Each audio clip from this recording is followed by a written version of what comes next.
Meus amigos, Futebol em Rede Entrevista, mais uma vez com vocês. Estamos com vocês já há mais de ano, trazendo personagens importantes do esporte, da vida, da política, da imprensa, gente que faz bem para a gente, faz bem para o país e que realmente faz questão de participar. É muito gostoso ouvi-los, né? Na verdade, como costuma dizer o Fábio Cerotti, não é uma entrevista, embora seja Futebol em Rede Entrevista, é mais um bate-papo de gente que se conhece e que se admira. E hoje mais um grande personagem que ficará também junto à nossa videoteca a partir de agora, com mais de 100, estamos quase atingindo 110 personagens do YouTube, todos à sua disposição, ficarão lá, e essa entrevista, é claro, a primeira vez irá de forma inédita. E como aqui nada a gente desmente, vai ficar assim mesmo, a gente não vai nem editar. Essa primeira vai ser inédita. E depois fica à disposição de você lá na nossa videoteca. Fábio Seródio, para variar, você, o Frederico Batalha, continua exagerando, porque vocês trazem aqui alguns personagens que nos emocionam. E hoje, além de ser um personagem muito legal, emocionante, um grande profissional, ainda bem que você trouxe o preparador físico, porque eu estou magrinho, mas você está precisando, Cerotti.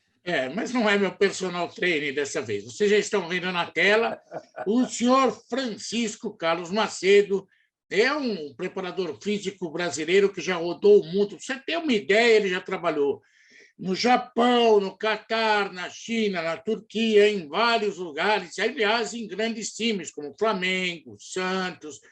Nossa, ele tem uma rodagem extraordinária e a gente vai falar muito sobre a vida dele. Como você é declaradamente santista, e o Calito Macedo, apesar de ter nascido em Belém do Pará, ele começou a carreira dele no Santos Futebol Clube. Então, eu vou deixar você fazer a primeira pergunta para ele, tá bom? Ele tem um DNA vencedor, né, Seródio? O Santos Futebol Clube.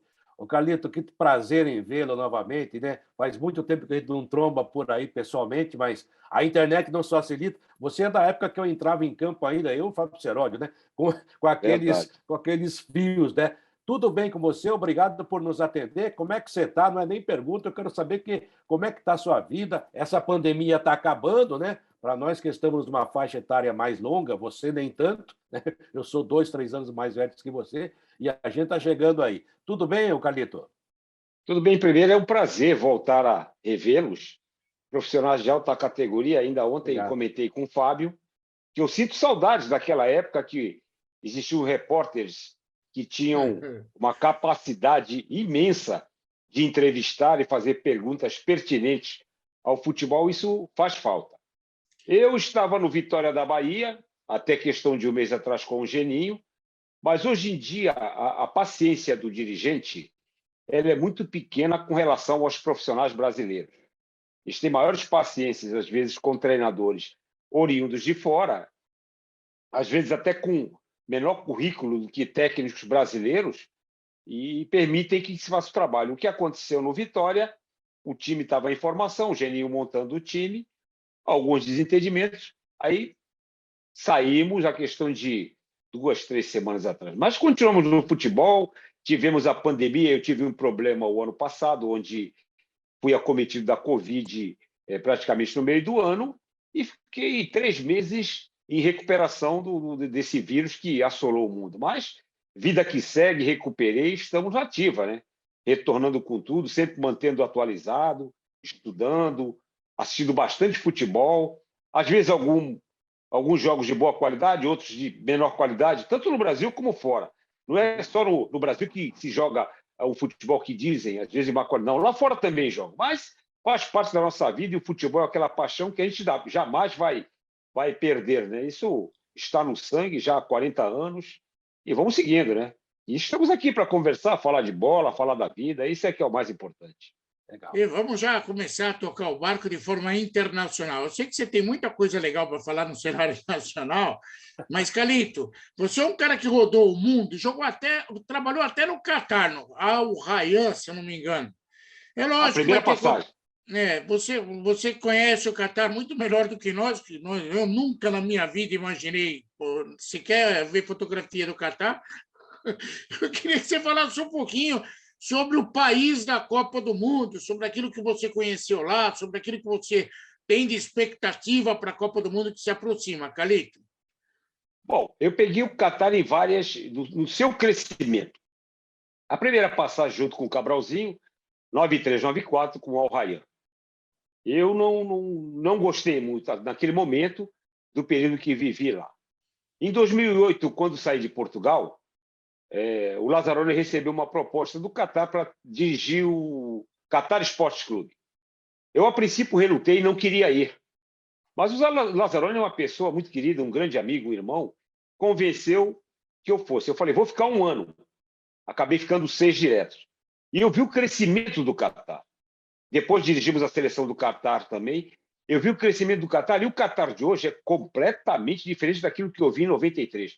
É um país moderno, pequeno, que se preparou para a Copa do Mundo. Vai ser uma Copa maravilhosa.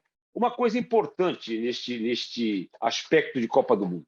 Lá os estádios são bem próximos um de outro.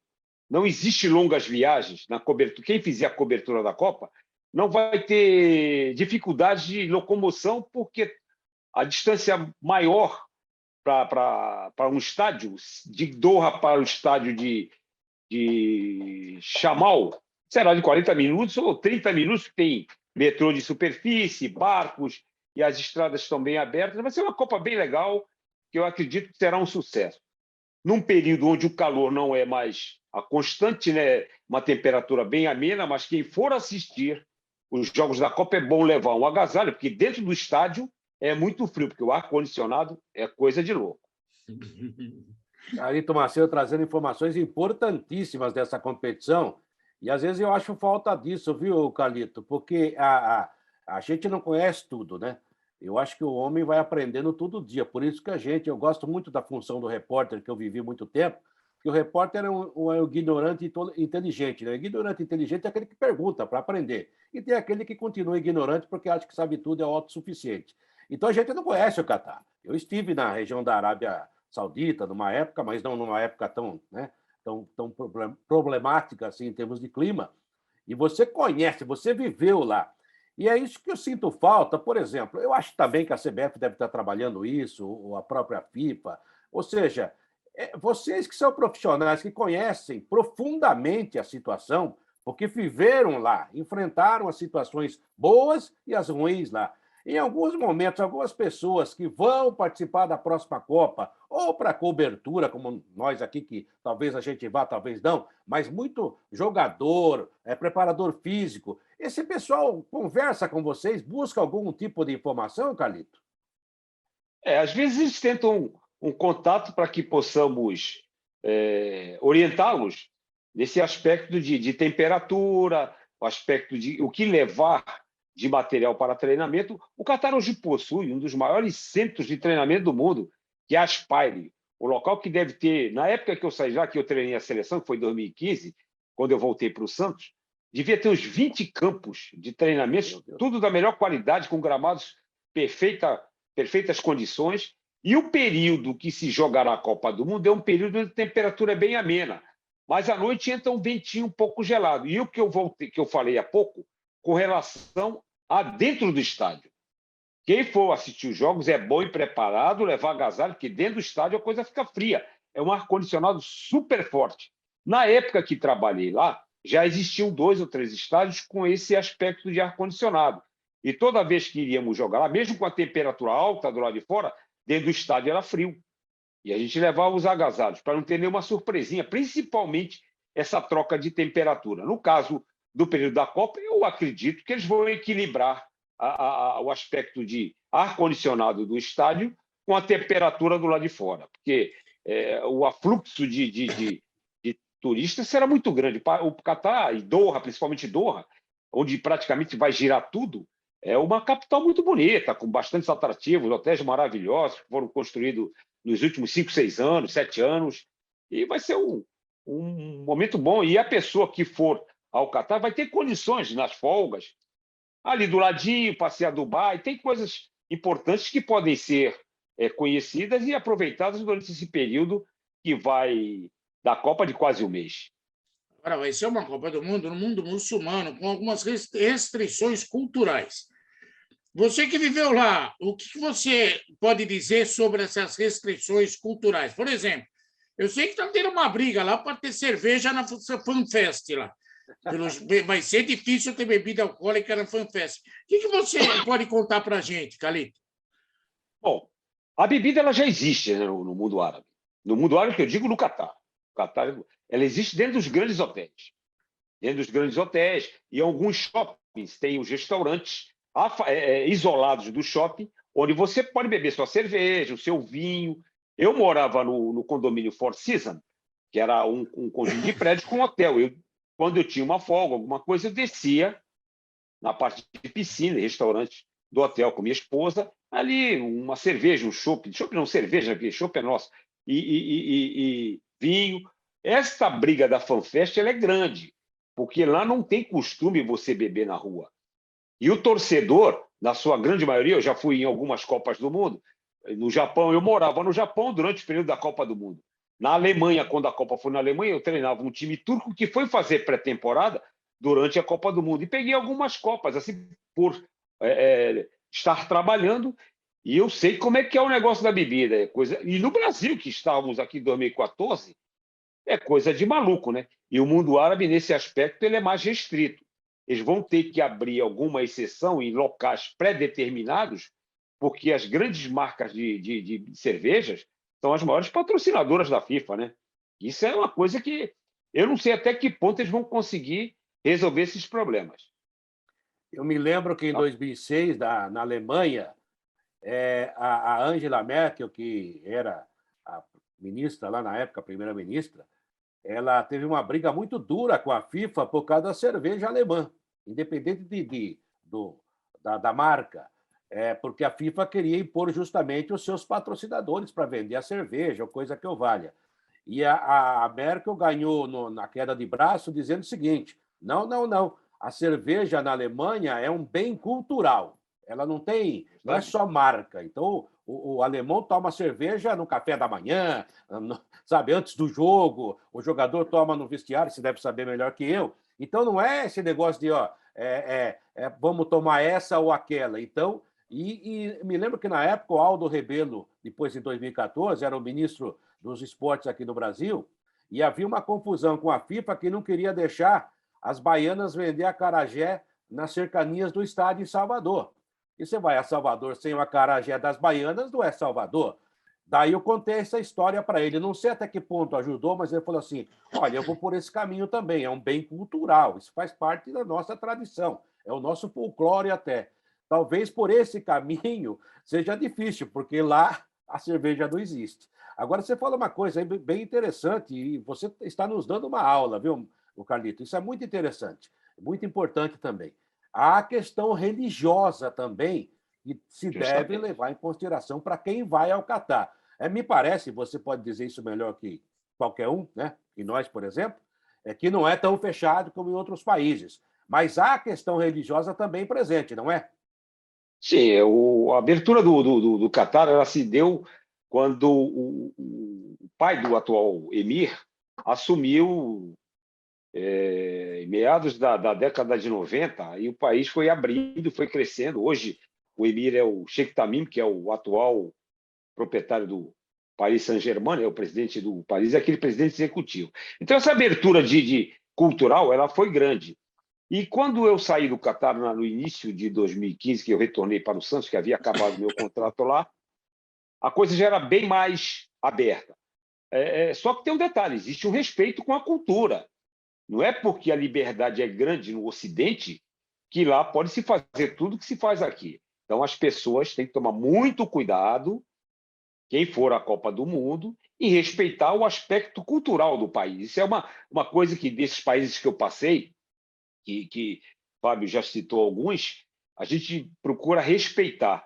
Assim como a gente, brasileiro, quando o estrangeiro vem ao Brasil, ele tem que respeitar nossa cultura, nossa forma de vida. E lá não é diferente. Apesar de uma Copa do Mundo, a primeira no mundo árabe, existem algumas questões que têm que ser respeitadas, senão as pessoas terão complicações com lei e com autoridades, né?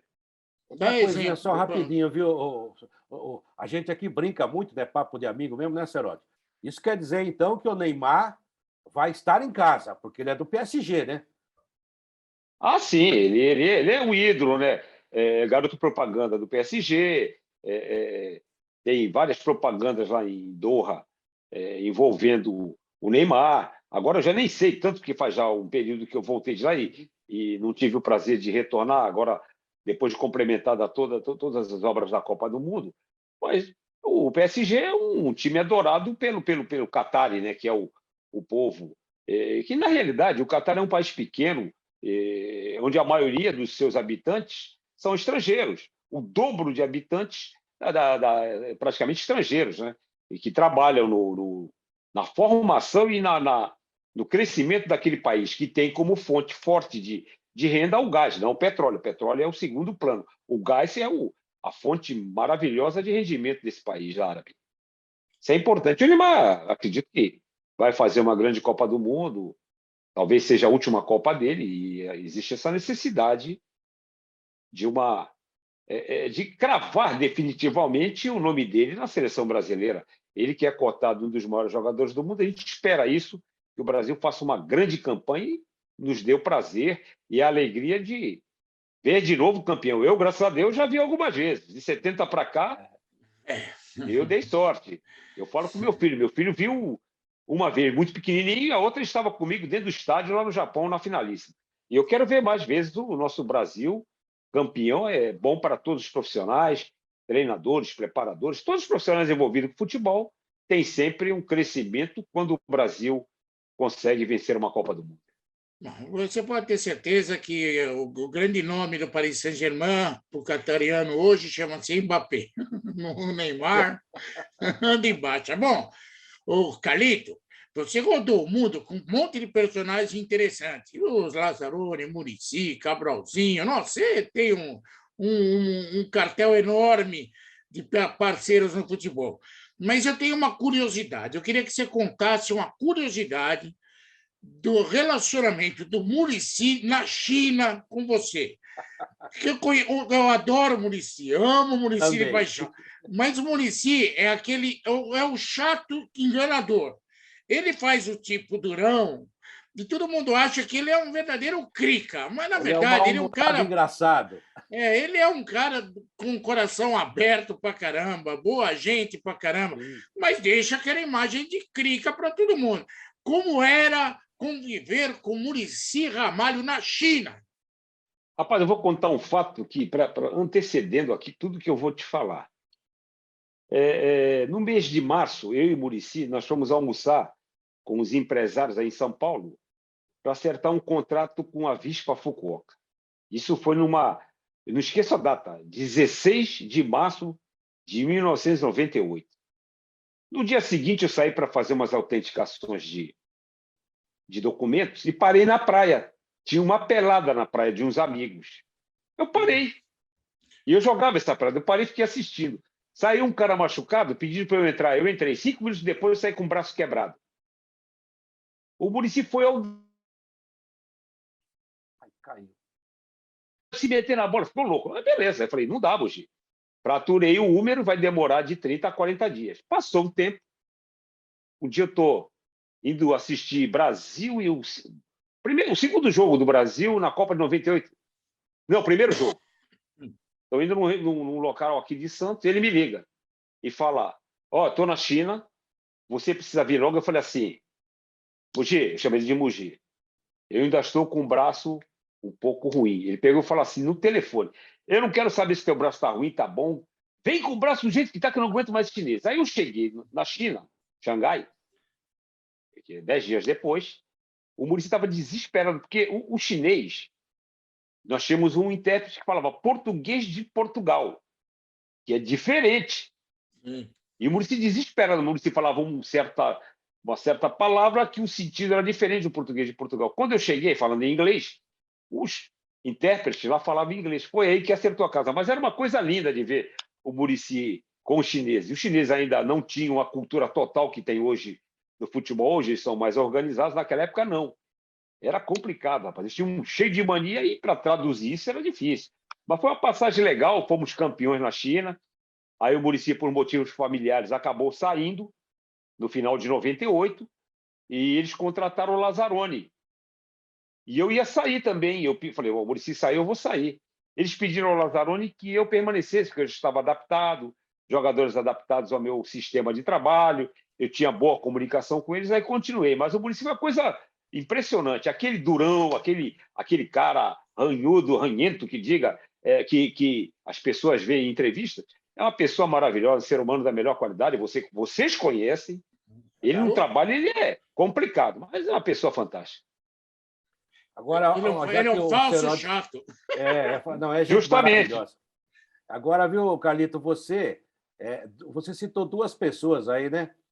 O Lazzaroni, que você trabalhou, por onde anda o Lazzaroni, que sumiu até das entrevistas, né? E realmente é um cara maravilhoso, um cara legal. Fez, na época, uma boa campanha no Vasco da Gama, na seleção brasileira, campeão de Copa América. Não foi feliz da Copa de 90. No melhor jogo que ele fez, que foi contra a Argentina, acabou eliminado. Coisas do futebol, né? A gente perdeu, como diria o grande Cilinho, as 3 bolas que caíram nos pés errados. Porque se cair no pé do Careca seria gol. É claro que isso é uma tese apenas. Mas por onde anda o Lazzaroni? Você falou de uma pessoa que eu tinha um carinho, um respeito e sinto muita saudade, que é o Cilinho. Trabalhei com ele, tive esse prazer de trabalhar com ele. Fantástico. Muitos ensinamentos o professor Cilinho transmitiu para a gente. O Lazzaroni está no Rio de Janeiro, ele trabalhou muito tempo. Eu trabalhei com ele praticamente 20 anos. Eu trabalhei com ele na Turquia, no Japão, Portugal, na China, no Kuwait, os lugares que eu estou recordando. Em 2016, eu recebi o convite para voltar ao Catar, mas eu estava no Flamengo e eu não quis sair. Aí o Lazzaroni foi com pessoas também ligadas a gente. O Lazzaroni trabalhou no Catar 16, teve um período, ainda não me recordo onde foi, e agora, nesses últimos anos de pandemia, ele não trabalhou. Em 2020 para 2021, ele teve um problema no problema nasal, que levou ele até a fazer cirurgia. E este ano, no início, ele ficou mais preocupado com o filho dele, Bruno Lazzaroni, que teve um problema um pouquinho sério, agora já está sanado. Esteve até em São Paulo, ficou 30 dias num desses hospitais top de São Paulo, e o Lazzaroni está no Rio. Ele está mais devagar. Ele falou: olha, hoje eu só trabalharia no Brasil, mas no Brasil queimaram o meu filme. Então, como não tem, a gente aguarda. Já recebeu proposta, questão de 2 dias atrás, um amigo americano, que eu conheci quando passei pelos Estados Unidos em 2019, tentou contato com ele, que tinha uma equipe na Turquia. Ele falou: não, Turquia não dá, porque a Turquia é um bom mercado, mas é complicado trabalhar lá. Trabalhei. Lidar com o dirigente nunca é fácil, principalmente com o dirigente turco. Eles são um pouco complicados. Aí o Lazzaroni não aceitou, está no Rio de Janeiro, inclusive deve vir a Santos nos próximos meses, que ele vem sempre aqui. Nós somos amigos, irmãos, as famílias. Trabalhamos juntos 20 anos. Então tornou-se uma amizade de irmão. Eu tenho amigos bastante no futebol, pessoas com quem eu tenho relacionamento. No caso do Geninho, agora que ficamos no Vitória, é uma pessoa fantástica. Trabalhamos juntos no Santos Comercial, Ponte Preta. Mas o Lazzaroni agora está mais devagar, está aguardando. Ele falou: futebol está sempre na minha visão, vejo todo.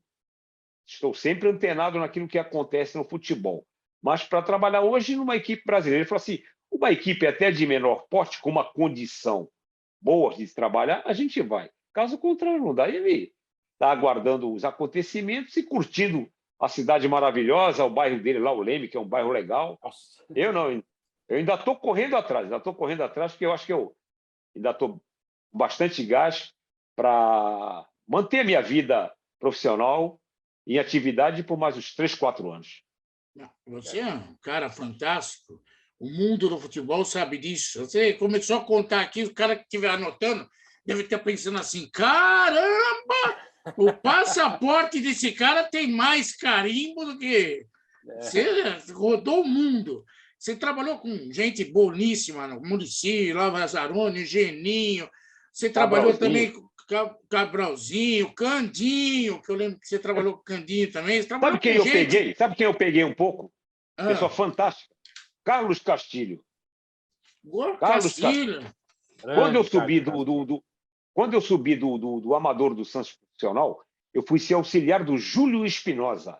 Excelente professor, excelente profissional. E eu devo muita coisa. Alguns profissionais me deram muita muitos ensinamentos, porque eu trabalhei direto com eles. Outros eu aprendi por ver, outros eu aprendi eles me ensinando. Benê Ramos, como preparador físico, Júlio Espinosa, preparador físico, o Moraci eu vi trabalhar no Santos, o Tinho eu vi trabalhar no Santos, Celso Diniz, que eu trabalhei com ele também, aprendi muito. Então, os ensinamentos eles são sempre constantes. Eu continuo aprendendo. Continuo aprendendo. Lógico. Agora eu ensino e aprendo. Então, essa é a uma situação troca. da vida. É a troca de ensinamentos e aprendizados. Mas eu tenho uma pergunta que eu queria fazer para você sobre esses personagens. Você foi campeão paulista pelo Santos em 2015, trabalhando com Marcelo Fernandes e com o meu Deus chamado Serginho Chulapa. Eu imagino como deveria ser a concentração com essa turma. Tem alguma história gozada para contar dessa época envolvendo Marcelo Fernandes e Serginho Chulapa?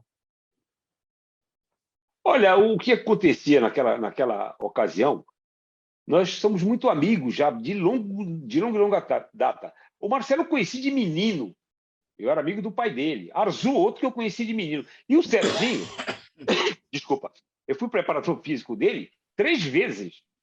2 no Santos e 1 na Portuguesa Santista. Então, o que acontecia muito na comissão, quando concentrávamos, hoje se perdeu muito isso, mas nós ainda mantivemos, que é o papo após as refeições, termina o almoço ou o jantar, no dia antes do jogo, ficamos sempre na mesa no bate-papo. Só que os jogadores mais velhos, que também acostumados, permaneciam nas mesas conosco, que era Valência, Renatinho, Robinho, Ricardo Oliveira, e era um papo legal ali. Serginho contando as histórias dele, às vezes algumas repetidas,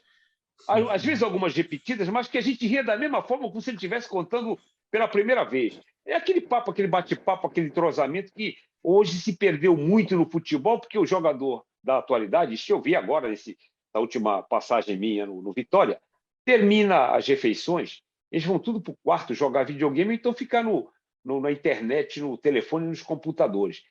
Este aspecto de confraternização e reunião antes dos jogos era importantíssimo. Tanta coisa discutida neste momento.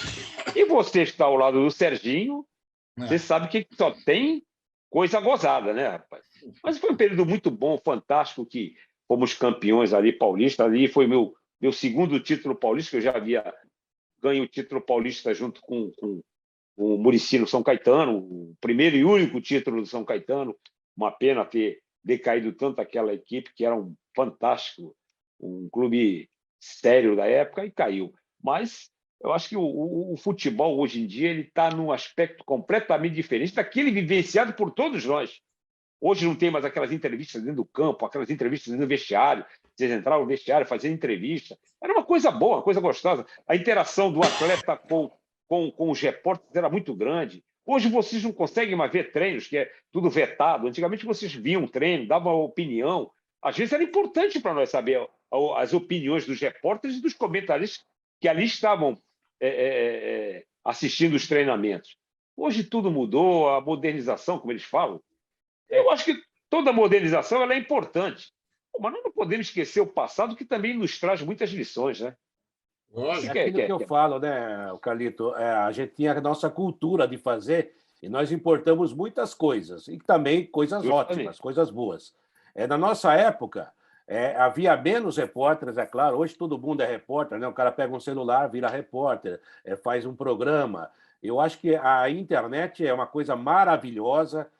Minha filha que falava assim, né? Vocês não acreditam em milagre? O milagre é isso aí, né? Nós vemos milagres todo dia, só que nós banalizamos, né? O próprio ser humano é um milagre, né? O cérebro humano, você sabe melhor que eu, é um milagre. Mas a gente já não vê isso mais como milagre, banaliza. Então, essa conversa nossa à distância, se a gente falasse isso, que iria fazer isso há 50 anos, diziam que a gente era louco, né? Visionário. E hoje está aqui, é um milagre. Só que naquela época, eu até brinco, né? A gente participava muito mais, era muito mais ativo, era muito mais próximo, né? de jogador ou jogador ou técnico. E eu até brinco, acho que a gente não atrapalhava muito, até porque o futebol brasileiro ganhava mais, né? Agora tem uma coisa, a internet, apesar de tudo isso que trouxe de bom, e faz parte, o progresso traz coisas ruins e boas, eu digo o seguinte, viu, Carlito? A internet melhorou a comunicação, mas piorou o comunicador. A coisa tá feia por aí, viu? Rapaz, e muito feia. Esses dias que eu estou em casa, eu fico na televisão aqui na minha sala de TV, vendo os jogos. Hoje eu acordei cedo para ver a seleção brasileira, depois eu vi os comentários. Eu desculpe o que eu vou falar, mas tem muita gente sem o conhecimento de causa dando opiniões sobre futebol. Existe muita teoria e pouca prática. Diferente de antigamente, onde o cara ia fazer uma pergunta para você com conteúdo. Com conteúdo, e você tinha que saber responder, porque o cara, quando estava te perguntando, ele sabia o que estava perguntando. Hoje as perguntas são feitas com duplo sentido. Às vezes irrita aquele que está sendo entrevistado. Isso irrita. Mas antigamente não. Antigamente existia um respeito mútuo. Do repórter para com o atleta e para com o membro da comissão técnica, esse respeito era recíproco. Um ou outro que às vezes saía um pouquinho porque tinha uma certa situação, às vezes de rivalidade com esse ou aquele, mas era diferente de hoje em dia. Hoje em dia você tem que tomar muito cuidado com o que vai responder e muito cuidado em assimilar aquilo que está sendo perguntado para você não responder com duplo sentido e essa sua resposta ser deturpada. É uma pena, porque era tão bom as rádios, cada rádio maravilhosa, os maravilhosos profissionais, grandes narradores. Eu, quando garoto, eu era fã da narração esportiva.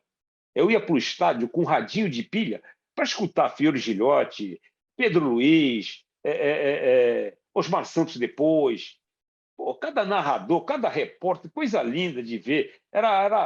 Aquilo dava a brilhantar, além da bola que os caras jogavam, né? Isso era a coisa mais linda. Hein? Cada jogador, hein?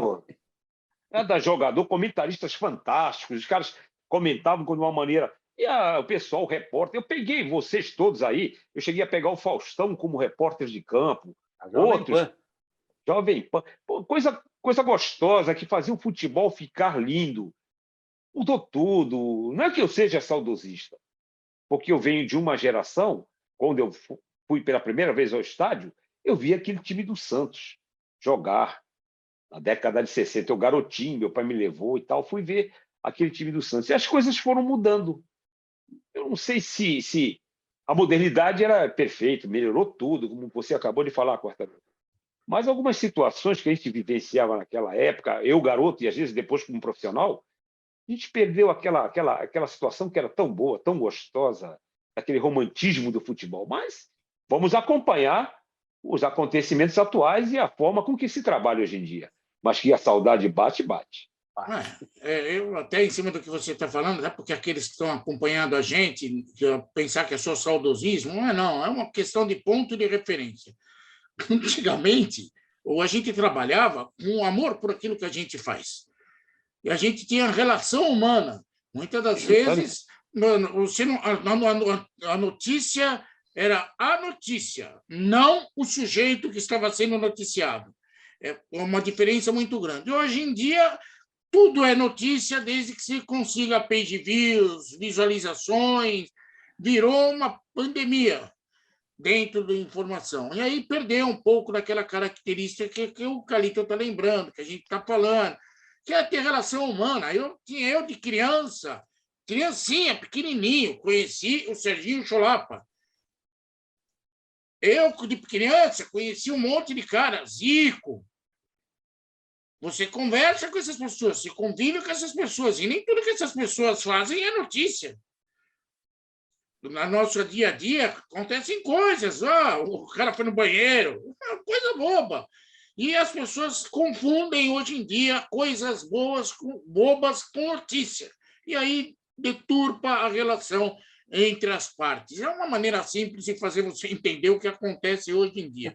Agora, Calito, ainda a respeito das relações, você é um preparador físico consagrado, todo mundo conhece o seu trabalho, sabe a eficiência dele, mas você conviveu com personagens incríveis tentando colocá-los em linha, em forma. Qual foi o pior? Rapaz, eu não gosto de citar o Não, pior. você não precisa falar nome. Você pode falar assim, é um grandão. Não, esse não, esse não. Muito Será pelo fácil. contrário. Esse era. Porque eu vou te dizer uma coisa, Fábio. Você trabalhar com fera é melhor trabalhar com eles do que com os minhoquinhas. Eles te dão mais trabalho. O fera não. O fera você sabe que, às vezes, você dá uma situação de um repouso para eles num momento que tem certeza que lá na frente ele vai te dar o resultado. O fera não é brincadeira, não. Eu trabalhei. Hoje de manhã eu fui ao shopping aqui do lado de casa encontrar o Giovanni, o 10 de Santos, Barcelona, que ele me pediu um favor com relação a uma colocação do filho dele num clube, num clube grande de São Paulo, e eu tenho muita relação de profissionais que a gente iniciou a carreira junto, hoje eles também subiram no mesmo período que eu, e eu estava conversando com o Giovanni, lembrando uma situação. O Giovanni, quando eu comecei a trabalhar com ele, às vezes o Giovanni, todo mundo vê o Giovanni hoje, o Giovanni é um atleta até hoje, com 50 anos. Mas no começo o Giovanni ele era preguiçoso. No começo ele tinha uma preguiça. Depois não, quando ele equilibrou a musculatura, que ele fez aquele campeonato fantástico de 95, aí era outro Giovanni. Mas no começo era assim. Eu já tive outros atletas, no São Caetano, um ou outro, também que davam trabalho. Sempre tem aquele que é mais. Mas o que te dá trabalho mesmo é aquele que pensa que é craque, mas não é craque. Te dá muito trabalho. Mas o fera não te dá trabalho. Sabendo lidar, a relação humana, a conversa. O futebol mudou muito no aspecto de treinamento, no geral, físico e técnico. Hoje você consegue acoplar o aspecto técnico com o físico, só que você tem que saber a aplicação desse trabalho, porque os jogos eles são tão constantes como eram antigamente, só que eles são mais velozes. E os deslocamentos eles são maiores de viagens. Hoje o Campeonato Brasileiro e a Libertadores e a Copa do Brasil faz com que você viaje. Às vezes você sai no início de uma semana e só volta na outra semana. Então tem que saber equilibrar o tipo de trabalho. Por isso que existe hoje o conjunto do físico e o técnico, para que esse jogador tenha a condição de render o máximo possível. E o jogador que não se adequar a esse tipo de colocação do trabalho, ele vai ficar para trás. E fica para trás, não adianta. Hoje não tem mais aquele... hoje eu não treino, mas amanhã eu vou e faço. É complicado. Mas a gente sempre dá um jeito de pôr os caras em forma. E antigamente era um pouquinho mais difícil, porque existia aqueles que não eram muito chegados ao trabalho físico. Mas a vida vai seguindo e o barco vai andando e vamos embora. O futebol tem que correr com as modernizações, com as formas novas de jogar, os novos treinadores chegando, as novas escolas, quer dizer, as novas escolas. Uma das coisas que eu acho que nós perdemos a nossa escola, a nossa essência. A gente está imitando os outros, esquecendo daquilo que a gente tinha de maior qualidade, que assustava o mundo. Mas faz parte, é isso aí. Vamos embora que o futebol segue. É verdade, Carlito. E você falou uma coisa que eu bato sempre aqui, e daí estou chamado também de saudosista, né? Eu cito sempre essa frase, não é minha, é do Cruyff, que me parece que tem base para falar, né? Jogou muita bola. E em 2010, por causa da Copa, aquela coisa toda, numa entrevista aos brasileiros, a nós brasileiros, ele falou uma frase que eu jamais esqueci. Ele falou assim: a maior derrota do futebol brasileiro não está no placar. Vocês perderam o seu jeito de jogar. Isso que dói, porque é verdade, o brasileiro deixou de jogar como brasileiro. Eu não estou falando que não tem que ter intensidade. Eu fiz um jogo há poucos dias aí, envolvendo o Bragantino e Goiás pela Copa do Brasil. 2 times que hoje jogam futebol intenso, aquela coisa toda, né? Inclusive o Goiás ficou nos pênaltis da Copa do Brasil. E o Goiás totalmente fechado, acabou ganhando o jogo. E o Bragantino com a bola, acho que você vai entender o que eu vou falar, e não tinha um desgraçado para tentar um drible, Carlito. Toca para cá, e toca para lá, e toca para cá, e toca para lá. Sabe? E eu, que fui muito ruim de bola, acho que eu jogaria hoje, porque dá um toque e corre lá na frente. Se o cara não devolver, eu já fiz a minha. Os caras não tentam a jogada individual na proximidade da área. Não estou falando para jogar. Não, eles tentam lá atrás, junto com o goleiro, correndo risco. Mas lá na frente não tenta. E eu fiquei abismado com aquilo. E o Bragantino perdeu a classificação, e bem feito. Ele teve a bola 73% e não conseguiu furar. Aí você fala assim, e o futebol brasileiro, é claro que tinha defeitos também na época, mas o jogador, o jogador assumia, né? Bom, não está dando certo, deixa comigo que eu vou tentar alguma coisa. A gente não consegue mais ver isso. E isso me parece que parte lá da base. Você pode até falar melhor que eu, né, Marcelo? Carlito? É verdade. Você tocou um ponto que eu sempre falo. Perdemos o drible. Quando essas linhas fechadas se apresentam nos jogos, o cara que vai atacar, que está principalmente de lado, se ele conseguir tirar um adversário da frente, ele já quebra a linha. Sim. Quebra a linha. Acaba com a linha. Não tem mais linha compactada, porque um vai cobrir o outro, a coisa já foi, já abriu. Então, o jogador brasileiro não pode perder nunca a capacidade de drible. Hoje eu vi o jogo da seleção brasileira. O jogo contra a Coreia é um adversário de qualidade menor. Mas eu vi alguma coisa interessante em alguns jogadores. Tentaram o drible.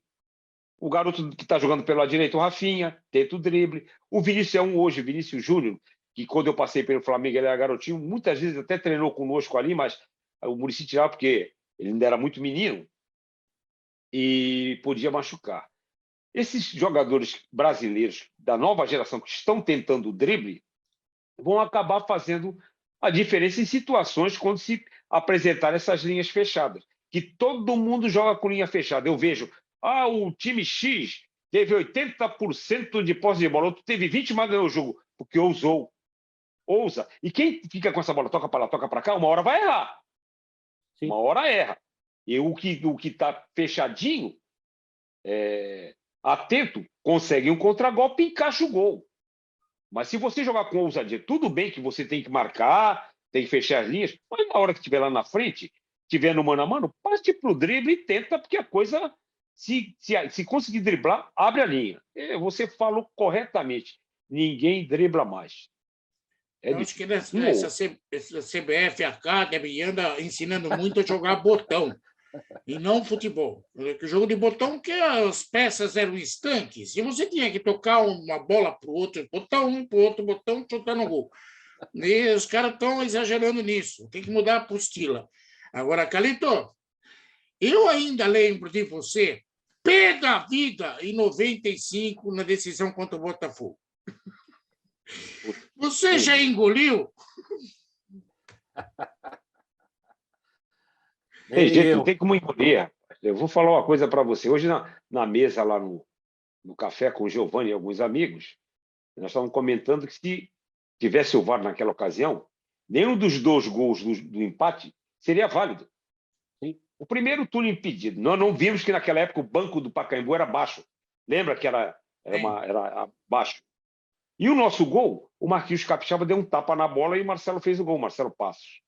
O único gol válido foi o gol do Camanducaia, o qual foi anulado. o seu MRF, não gostei de falar o nome dele, ele estava de costa para o batedor. Ele não viu a partida da bola. E 10 anos depois, eu não sei se vocês recordam, um lance, Muricy, treinador do Internacional, o Tinga entra na área, o Fábio Costa, Fábio, meu amigo, deu uma tesoura voadora no Tinga. Ele expulsou o Tinga por simulação e deu falta contra o Internacional. Era pênalti. Aí o cara perguntou assim, mas o que tu acha que tinha acontecido? Eu falei, o Fábio expulso e o cara que deu aquela falta expulsou o Tinga tinha que ser preso. O Camborão parava na porta, dentro do estádio, dentro do campo, e levava ele preso. Então, coisas que a gente, por exemplo, essa de 95, eu jamais vou esquecer da minha vida. Aquele jogo que eu ouso dizer a você que mudou a carreira de muita gente. É verdade. Talvez pode ter mudado a carreira do Cabral, que foi um cara vitorioso. O Cabral, sim, belo treinador, muitos o criticavam porque ele não fazia coletivo. Ele fazia os treinos paisões, só que ele fazia um trabalho técnico-tático com as formações táticas dentro do campo, onde todos os jogadores sabiam o que iam fazer. E ele era um cara incentivador ao drible, da linha para lá, não driblar dentro da área, nossa área, lá na frente. E o Cabral, quando jogou, foi um artista, né? Sim. Mas tem coisas que a gente fica na cabeça, mas momento maravilhoso que a gente viveu em 95, mas afinal, sempre dá aquela... Quando eu vejo alguma coisa falando de 95, eu procuro só lembrar dos 5-2. Afinal, eu não quero nem lembrar muito, que deixa a gente chateado, mas faz parte.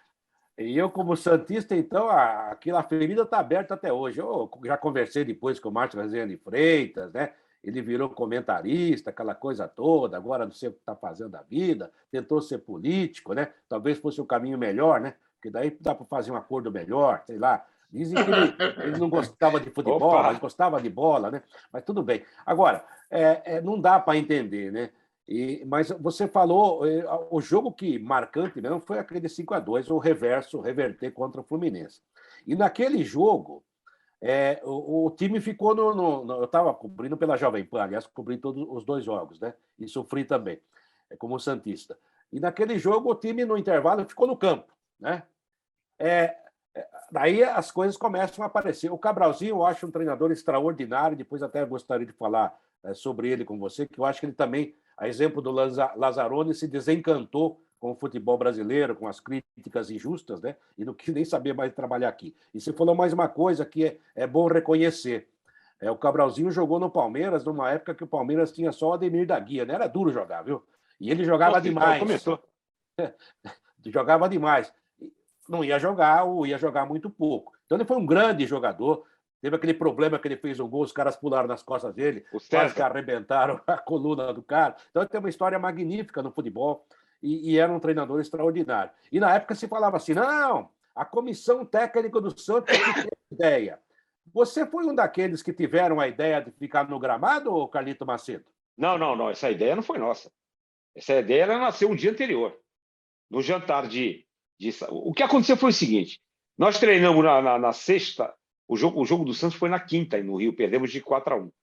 Nós terminamos os últimos 20 minutos com 9 em campos, que o Jameli e o Robert foram expulsos. Aí eles fizeram os 4-1.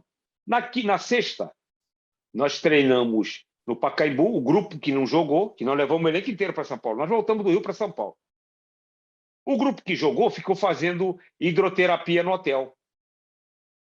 Chegou na sexta-noite, o Cabral chegou para mim e perguntou, Carlito, o que nós vamos fazer amanhã? Porque onde nós vamos? Eu falei, Cabral, nós já treinamos tudo, Cabral.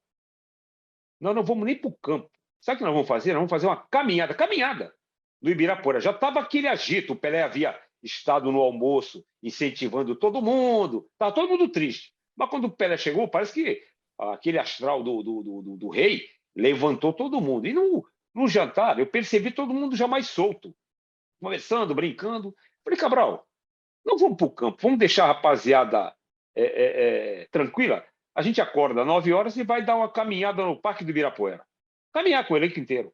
Caramba, quando chegamos no Ibirapuera, a torcida lá, vamos ganhar.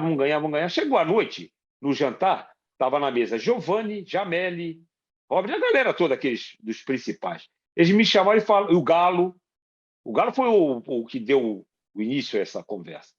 Falou, professor, amanhã nós vamos virar o primeiro tempo, ganhando de 3-0, nós gostaríamos de ficar no meio-campo.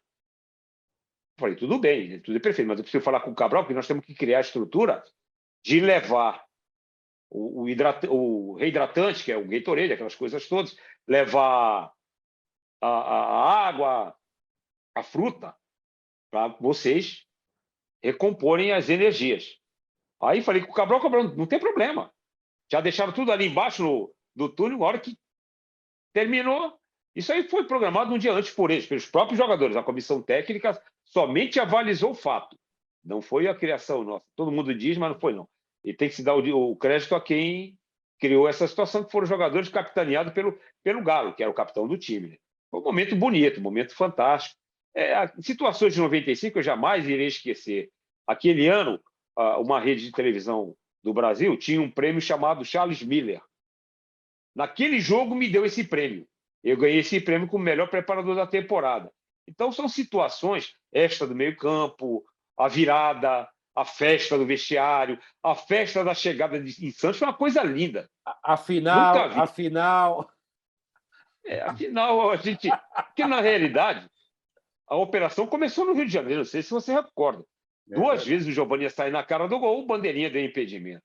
Mas, coisa que ficou para a história e a gente fez parte deste momento inesquecível. Mas eu gosto de lembrar do momento geral, que foi 95, do início difícil, e depois do jogo do Flamengo, a arrancada até a chegada da final. O jogo com o Guarani foi um jogo dificílimo, foi 2-0. Nós jogamos muito mal, o Edinho pegou tudo naquele dia, e nos últimos 5 minutos decidimos o jogo. Um gol maravilhoso do Marcelo Passo e depois o gol de cabeça do Giovani. Então, fica para a nossa memória na torcida, que sempre que a gente encontra alguém daquela época, recorda e até faz questão de perguntar. Isso até emociona quando essas coisas acontecem. É bom lembrar. Botafogo, viu? É que o Botafogo era do Carlos Montenegro, diziam que dava mais ibope, viu, Seródio? Tá bom. O Calito contou um negócio aí que eu falo para as pessoas não acreditam. Tem gente que tem uma aura diferente. Quem conhece o Pelé, e eu, graças a Deus, tive a oportunidade de conviver com a fera alguns momentos da minha vida, esse cara tem uma aura diferente. Quando ele aparece, ele muda tudo. Aí você vai falar assim, mas muda tudo porque ele aparece o espírito? Não, é o jeito dele, a maneira como que ele age, a maneira como que ele conversa. Imagina o maior... Não existe nada perto do Pelé em relação ao futebol. Tem alguns caras que se acham, mas o Pelé não tem nada perto. Quando esse cara aparece e você descobre que, ele, além de ser o que ele é um ser humano, é um ser humano acessível, simpático. O Pelé, eu nunca tinha visto o Pelé na minha vida, ele já sabia o meu nome. Vocês têm uma ideia como que é a relação. Então, eu queria que você falasse um pouquinho, não do Pelé como personagem que todos nós conhecemos, não, o Pelé é um ser humano do dia a dia, que as pessoas tenham uma noção de quem é esse cara, Calito. Eu vou te dar um exemplo que um amigo falou aqui em Santos, e eu várias vezes estive com o Pelé. Quando ele chega no local, parece que o tempo para. É verdade. Parece que o tempo para. É verdade. Parece que abre uma luz, assim, ele chega. Eu já tive... Uma das últimas vezes que eu vi o Pelé foi numa... O Cabralzinho foi campeão da Libertadores com o Santos. E tinham esquecido de colocar o nome do Cabral na placa. A placa de campeão. Na entrada da Vila. Vocês sabem, vocês vieram várias vezes, Vila Belmiro. No dia que colocaram a placa, o Pelé chegou. O Pelé veio para cumprimentar o Cabral. E eu estava nesta homenagem. O Cabral me chamou, era uma sexta-feira, 2, 3 horas da tarde. Meu filho estava comigo. Meu filho nunca tinha visto o Pelé. Hoje, meu filho chegou depois até a trabalhar no departamento de marketing do Santos. Hoje mora nos Estados Unidos, trabalha com marketing lá. Meu filho falou, pô, eu queria tirar uma foto com o Pelé. Eu cheguei, humildemente, hey, dá para tirar uma foto com meu filho? Sabe o que ele fez? Naquela época, não era o celular, isso agora 10, 12 anos atrás. Não era celular, eu estava com uma máquina. Ele tomou a máquina da minha mão e deu para um cara que estava do lado. Tira a foto aí, nossa. E me abraçou e tirou a foto. Ele no meio, ele e meu filho. Aí conversamos ali rapidamente, mas é uma situação... Eu já estive em outras ocasiões, solenidades fora do Brasil, que ele chega, ele vem e cumprimenta a pessoa. Ele é de uma humildade ímpar. Porque ele é, para mim, quem viu, ele é o melhor dos melhores. Eu convivo com as pessoas que jogaram com ele aqui em Santos, e um deles, o saudoso Coutinho, um dia falou para mim assim, Calito, o Pelé, nós jogamos anos com ele. Nós nunca vimos o Pelé fazer palhaçada com a bola, firula. Firula de passar pé para lá, não sei o que. Ele tinha uma sede para o gol que era uma coisa impressionante. E quando ele fazia, ele fez 1000 e poucos gols, só que ele deve ter dado uns 10 mil gols para a gente fazer. Ele era completo. Tudo era para o gol, tanto os passes como a qualidade dele de finalização. E o jeito dele de lidar com as pessoas. O aniversário dele aos 4 anos, eu já vi, acabaram de chegar do Catar, não, eu estava aqui de férias, uma coisa assim. Ele passou em frente da padaria, tem uma padaria aqui em Santos, chamada Padaria do Santista, não sei se vocês conhecem. Ele passou só em frente. Quando ele passou em frente, parou tudo ali naquela região do Canal 5. Ele parou e gritou.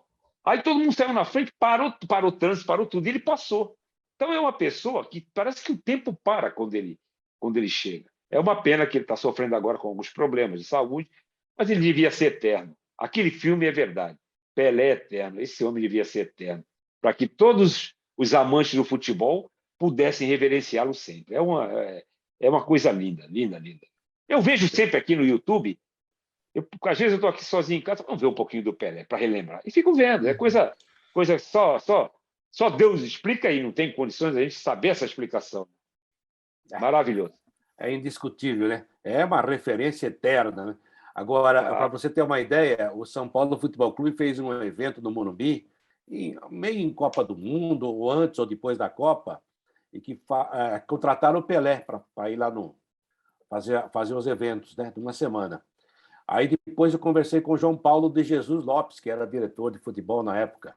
Ele falou assim: é impressionante o retorno que ele nos deu, o que ele fez pela gente. É claro que era um contrato profissional, trabalhando, mas o cara fez 10 vezes mais do que era para fazer, sabe? Então, ele deixou uma impressão, assim, um negócio absurdo no São Paulo Futebol Clube, né? Então, o João Paulo falou assim: vocês santistas, quando falam do cara, tem que falar bem mesmo, né? Isso emociona a gente, porque É verdade, é verdade. você falou da situação dele hoje, esse cara tem que ser eterno mesmo. E outra, né? Ele é eterno, você Eu pode ter brinco, certeza disso. Eu brinco, viu, Carlito, que os caras falam assim: porque fulano é melhor, é igual, porque vai se aproximar do Pelé. Aí eu falo assim: esse tal de Pelé deve ter jogado um pouquinho mesmo, hein? Porque todo mundo que aparece aí fala que tem que ser parecido com ele, quer imitar o cara. Ele deve ter jogado um pouquinho. Mas, fala um pouquinho do Cabralzinho, que ele se desencantou mesmo aqui do Brasil, não quer mais saber? Não, o que ocorreu com o Cabral é o seguinte: o Cabral era para ter renovado o contrato em 96, aí problemas lá que não vale nem a pena a gente falar, não houve a renovação. O Cabral Coisas depois do voltou Santos. coisas do futebol. O Cabral voltou em 2001, mas já num outro time que não era a característica do que ele trabalhava, e o Cabral acabou optando por ficar no exterior. Trabalhou no Egito, tem um nome fantástico no Egito, que trabalhou num campeoníssimo, campeão da África, campeão de tudo. Trabalhou na Tunísia muito bem, foi bem demais. E no Catar, onde foi o período que ele ficou bastante tempo. Pois ele voltou para o Brasil, acho que trabalhou um pouquinho aqui, um ou outro time, e resolveu sair do Brasil. Ele mora em Estocolmo. Falei com ele agora, recente, semana passada, ele estava numa... Legal. Eu falo com ele sempre. E ele estava passeando pela Europa. E eu comentei com ele que um amigo nosso queria fazer uma entrevista com ele. Ele falou: Calê, o que passou do futebol já passou. As pessoas nem lembram de mim mais. Eu falei: não, Cabral, você tem uma história boa. Linda Não, deixa história. quieto. Eu falei: a tua história é maravilhosa. E ele foi um excelente jogador, Cabral. Um dia nós conversando aqui em Santos, um amigo perguntou para ele: pô, Cabral, diz que você jogou no Santos e no Palmeiras. Antigamente, o cara joga do quê? O cara joga de 10, eu jogo de 7, lembra que não era assim? Lembro. Hoje avacalharam até os números das camisas, agora é 101, 150, Acabou, né? 3.500. Pô, tá louco. Eu sou da época do 1, eu sou da época que o Santos era 4, 2, 6 e 3 a defesa. Era a defesa. Aí. Pô, agora o cara tem o número do cara 150, pô, tá de brincadeira. Aí o Cabral falou assim: eu era 10. Pô, mas diz que tu jogou no Santos. Eu falei: o 10 do Santos era o Pelé. Eu joguei com a 7, com a 8, com a 9. Pô, mas diz que tu jogou no Palmeiras. O 10 do Palmeiras era o Ademir da Guia. Eu joguei com a 7, com a 8, eles não machucavam. Então é isso, um grande jogador, foi um grande técnico que poderia ter tido uma visibilidade maior ainda dentro do futebol brasileiro, mas algumas situações, como eu acabei de falar, atrapalham, às vezes, o andamento da carreira do profissional, mas acabou sendo vencedor em outras situações, em outros lugares. Não é só no Brasil que o cara tem o destaque. Tem profissionais que, às vezes, não dão certo aqui no Brasil, mas fora conseguem uma visibilidade grande. É o caso que a gente acabou de falar do Lazzaroni. Como acontece hoje em dia. Tem muito profissional que não dá certo em Portugal, vem dar certo aqui, viu? Rapaz, eu trabalhei em Portugal. Tem uma supervalorização de alguns profissionais que aqui vieram, que no período que eu trabalhei lá, não tinha essa valorização, não. E eles já tinham rodado. Profissionais que, às vezes, é melhor ficar aqui com a moral que ganha e até com os salários que são altos, do que tentar aventurar em outros lugares. E lugares, às vezes, são difíceis de trabalho. O nome não faz ganhar jogo. Não põe lá dentro do campo o suor dentro do campo, convencer jogador a fazer aquilo que você tem no planejamento. E o mais importante de tudo, para que se atinja sucesso num trabalho, é preciso qualidade. Se não tiver qualidade de jogador, pode ser o Guardiola, não vai andar. O que faz o treinador, a comissão técnica, é a qualidade. Essa qualidade existindo, a possibilidade de sucesso é grande. Sem qualidade, é o velho ditado: sem os ovos, não tem os omeletes. Verdade. É assim mesmo. Mas também tem muito galinha pensando que é Falcão, viu, Carlito? E aí... É verdade. Agora vamos se despedir do Carlito Macedo, que nós estamos tomando o dia inteiro.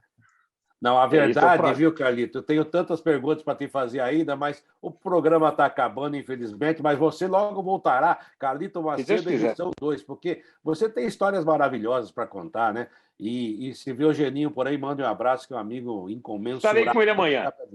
Fantástico, gente maravilhosa, da melhor Ele já qualidade. se propôs, desculpe te interromper, ele já se propôs a atender vocês. Passei o telefone para o Seródio e o Fábio vai entrar em contato com ele. E falei com ele agora, hoje, antes do almoço. Eu estava um pouquinho gripado, ele brincando comigo. Ele falou assim: já curou da gripe? Eu falei: agora está melhorando. Ele falou: limãozinho, mel e aquela, hein? Aquela de Minas. Eu falei: já foi, já foi. Minha mulher, nós estamos casados há 21 anos. Aliás, o Quartarolo foi meu padrinho de casamento. Ela conheceu vários treinadores. O único que ela fala bem chama-se Geninho. Porque o Geninho, uma vez, ele veio numa loja aqui perto da nossa casa, ele e a esposa. E a minha mulher nem imaginava quem era o Geninho. E eu, o Geninho, sabia que ela era minha esposa, porque já tinha me visto com ela, para lá e para cá. E ele foi tão educado que até hoje, a minha mulher, quando pergunta de alguém, fala assim: e o seu Geninho? De tão educado que o Geninho é, um cara que mora no nosso Maravilhosa, coração. gente maravilhosa, um grande treinador, um cara também subestimado em muitos momentos aqui no Brasil, que o brasileiro gosta de se desqualificar, desqualificar o que é dele. A verdade é assim. Bom, agora eu fiquei sabendo que o Geninho operou o joelho, ou seja, não vai poder jogar domingo, né, Carlito? Está vetado. Não, ele está em recuperação. Ele fez essa cirurgia lá no Vitória. Legal. Era uma cirurgia de artroscopia. Isso prejudicou um pouquinho no desenvolvimento dele dentro do campo, porque ele teve que ficar em cima assistindo os treinamentos. Era necessário, o médico falou assim: você não tirar esse menisco, você vai ter um problema maior.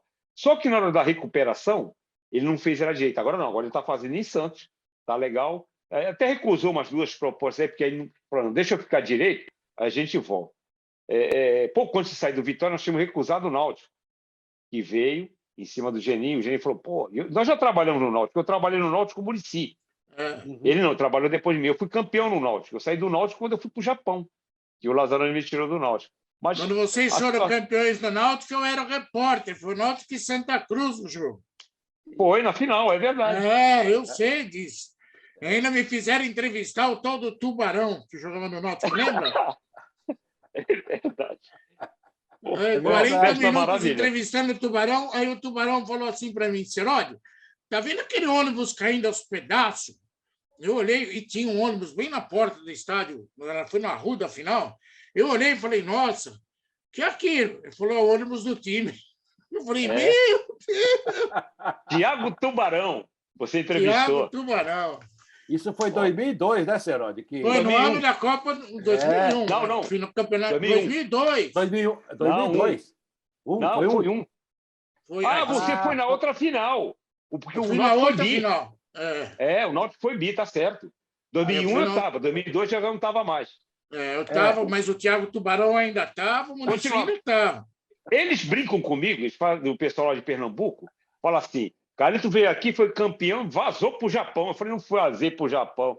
O Lazzaroni ligou para o Muricy me liberou, falou: você vai. O Muricy que fez eu ir, ele falou: você vai. É melhor. Vai ganhar dinheiro. Nós somos tudo amigos, Muricy, Lazzaroni, Geninho, Cabral, nós somos tudo amigos. A gente está sempre, volta e meia, agora não, porque o Cabral está fora, a gente reunia todos. Era muita conversa aqui. Era coisa que vazava assim da hora do almoço para de noite. Chama nós que nós vai.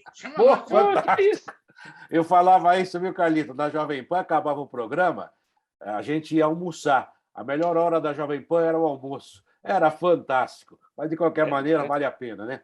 Gente, É verdade. eu só queria me despedir do Carlito Macedo, grande cara, grande profissional, histórias maravilhosas, e realmente isso que eu falei é verdade, né? Ele tem tanta história que não cabe só num programa, são vários e vários programas. Vai ser que nem o Pelé, Carlito Eterno, é muita coisa. Carlito, Não, obrigado não. de mim. Eu Carlito, que agradeço. É um obrigado prazer mesmo. imenso em revê-los. Saudade de vocês. Sempre que eu posso, eu acompanho Obrigado. essas lives de vocês, que eu acho que vocês são profissionais que acrescentam demais ao futebol brasileiro. Eu sinto saudade de escutá-los nas rádios, Obrigado. opiniões sinceras. A hora que tem que criticar dentro da honestidade, e a hora que elogiar, vai elogiar. Eu agradeço. Prazer imenso ter este contato com vocês e estou à disposição a qualquer momento, que vocês moram aqui no meu coração, eu sou fã de vocês. Nós somos fãs. Um beijo no teu coração. Nós é que somos fãs de você. É verdade. Obrigado, Fábio. Um abraço. Valeu, Abraço. obrigado. Valeu. Carlito Macedo, preparador físico de nível internacional, vencedor, trabalhou em clubes grandes do Brasil, no exterior, uma história extensa e muito bonita, continua na ativa e realmente tem muita capacidade. Eu costumo dizer que a medicina esportiva do Brasil, o trabalho da comissão técnica, a preparação física do Brasil é de primeiro mundo, realmente os caras são verdadeiros cientistas. Obrigado a Carlito Macedo. É mais uma que fica também à sua disposição aqui no Futebol em Rede Entrevista. Até a próxima. Tchau, Seródio. Tchau, Carlito. Tchau, tchau. Tchau, abraço.